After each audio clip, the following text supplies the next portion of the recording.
আমি সিঙ্গাপুরে একটা বক্তব্য দিয়েছিলাম।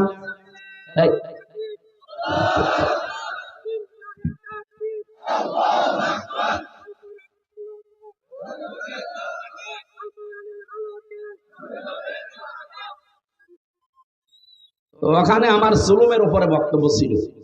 এখান থেকে যারা পালিয়ে গেছে ওই সময়, এই জালেমরা ওই দেশে প্রশাসনে যারা স্বরাষ্ট্র মন্ত্রণালয়ের দায়িত্বে আছে তার কাছে অভিযোগ দিয়েছে যে ওনার নামে দেশে মামলা ছিল, উনি সন্ত্রাস বিরোধী মামলার আইনের আসামি, ওনাকে এই দেশে আপনারা ঢুকতে দিয়েছেন।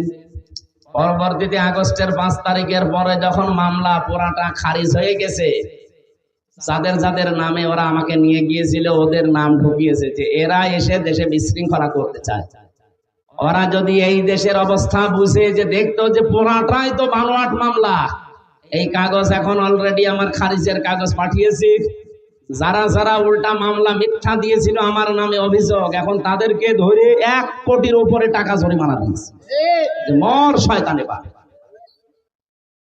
যে কাজ যে করে না তার উপরে মিথ্যা কিছু চাপিয়ে তাকে কালার করবেন, ওই দোষ আপনাকে দিয়ে দুনিয়ায় আল্লাহ করাবে, এরপর আপনার মরণ হবে। এই গোনা যেন সামনে কেউ করবেন না, যে যা করেনি তার উপরে চাপিয়ে দিয়ে তাকে কালার করে ফেলে। আপনি কি আমাকে যে দোষটা দিলেন, এই দোষ আমি